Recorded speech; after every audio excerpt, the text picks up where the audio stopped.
I read a almost horrible book, unreadable book that I couldn't put down that was called The Short Stay in Hell recently. And it was about a week ago, so I had time to process it more. It felt like a bad dream, like a terrible, terrible dream. And I have some notes that I wrote down right after I read it because I was just trying to comprehend it. I think the whole point of the book basically was to show how bad human brains are at understanding time and really, really big numbers. So it's about a library with an infinite, basically infinite number of books in it, of every combination of every book that ever could be written from every single perspective, and also every single type of icon on a keyboard. So a book of all lowercase a's, a book of all lowercase a's with a capital a book of b's, a book. It goes off, and the way that the book was talking about it, and when you sit with it, like the idea at first is, well, the story is the guy dies, and it's from his perspective, and he gets sent to this specific hell because he chose the wrong, but whatever. Whatever the reason is that he gets sent there, he's now in that, and he has to accept the reality of it. And what he's tasked with is finding the book out of all the combinations.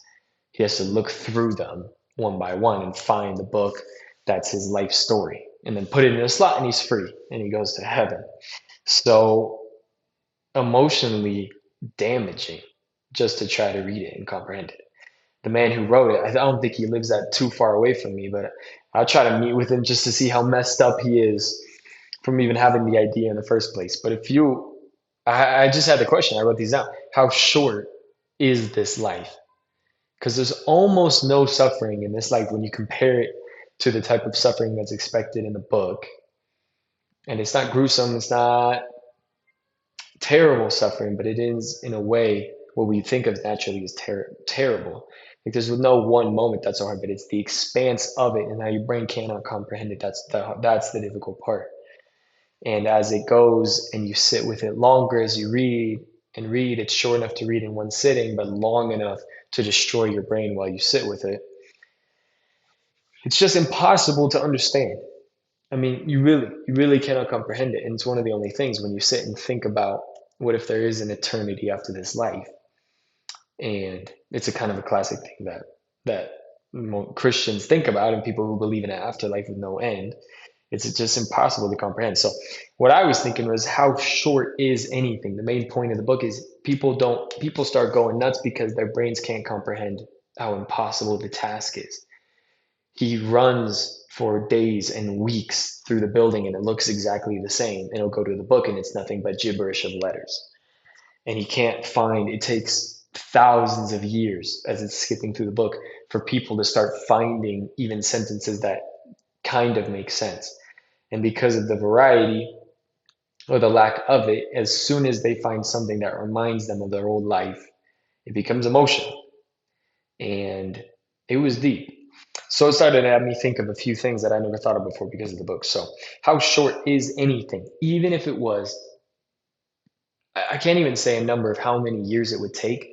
But if you looked through all the books, they calculated there's probably an end to it. And so you find the book, you do it, and you get out. If there's an infinite universe at the end of that, say you go to heaven, everything, any amount of time, as incomprehensibly long as the number would be, any amount of time compared to eternity is short. And with enough distance, incomparable to the original time. Anything that's finite is ultimately is not even comparable to the infinite long enough if you go for it. No matter how big it will always end up looking like a time that's not even comparable. Not even you can't even see it. It's not even a fraction or a glimpse of eternity. And we just say eternity like it's just a really long time. It's crazy. So I realized that too because I always knew that I believe in the life after this. And if it was really, really long, it's good to keep the perspective. So I saw a demonstration of a person who had a string from one end of the room all the way to the other. And they put a tiny little bead strung on the middle of it. And on both sides, that represented where you came before. And then the bead represented the amount of time in this life and the decisions that are made here, which will then affect all the compounding, like the amount of times you could divide the remaining string by the bead is, I mean, it's by 100 or 1,000 times. And it just shows the importance of the time and also the value of it because it's so limited. And even that, as overwhelming as the remaining of the string that goes to the end of the wall, I mean, that string, imagine if it went all the way past, extended down the building, all the way down the street, and then all the way down the block, all the way to the other side of the country, around the world. And no matter how far you go, if ultimately you say the string has no end and it's infinite, it doesn't matter how far it was, the short, limited time will always be short compared to the infinite. And it was just taking years, all of a sudden looked like almost nothing. Never felt that before. And I don't know if I could have felt it from anything else. Yeah, I mean, I just wrote down, it's like a bad dream. It's one of the worst I've ever tried to comprehend. It wasn't horror, but it almost was a horror book. And it scared me. And here's the screen. Here's a screenshot. I was going through with a chat bot about these things one time, and it just says the summary checklist for processing the book.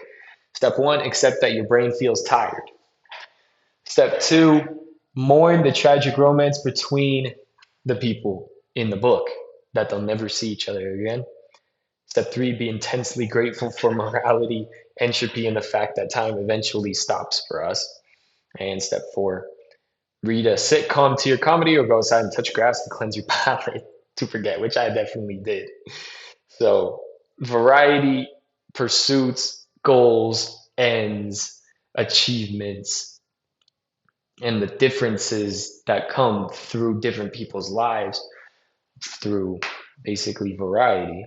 That's what gives life meaning and a hope. They start to lose hope because there is nothing and there's nothing different. They're not going to die. They can't die, they just respawn the next day. And so, if you took away most of the earthly problems of being sick and physically and paying rent and losing a job, all those problems, they don't exist. Yet, there's less hope in this one just because there's no variety and just because there's no end. That's what we need to see and you need to feel. In the book, the only noticeably real and different thing are the people in there who had different lives. But even that, over time, started to become kind of the same. They just lived their lives, their dreams, their hopes. You express that to somebody else, and even that becomes mundane in time. It was horrible.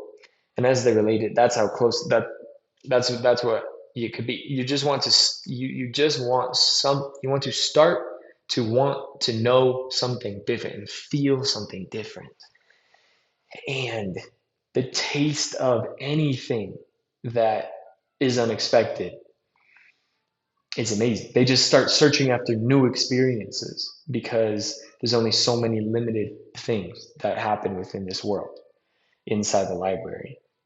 And something that means something, even if it's one word, they start to see how it relates through time to their existence and how their lives were. And it gives them meaning through one word that they find in a book because it's so rare.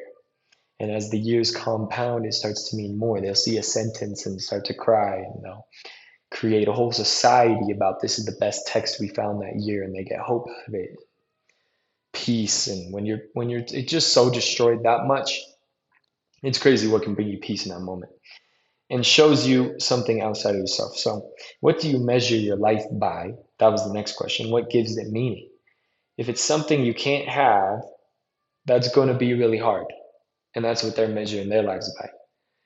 And they start to slowly let things go painfully to start focusing on the only things that they can to give them hope, which is maybe finding the book in it out of an almost infinite number. I don't know what the end number is. Like apparently someone calculated it, but I couldn't even understand it. But if it was one number less than infinite, then that's it. But it doesn't. If it doesn't really mean anything, How could you feel fulfilled? How could you look through all the books and feel fulfilled from it? What would happen? What's the goal? What's the end? And the aim is the decision that you should take some thought. I don't even know what that note meant, but anyways, that was the book and the recap of it. And I'm trying so hard not to talk to anybody else about that book because I don't want to condemn them. It's like a curse that I have to carry on for the rest of my life to know it. But slowly it's starting to become, I ripped up the paper, I printed it out and I ripped it up because I never wanted to go back to it. And I wish I'd never read it. And I think slowly over time, I'm starting to want to return to it in a way. And my brain's starting to try to feel okay about it. And I think over time, hopefully, I can become more mature with those things. I won't ever understand it. Hopefully, it doesn't have to scare me as much. But maybe I'm just forgetting the horrific details. And when I return, I'll be right back in. Let's say more. So I don't know.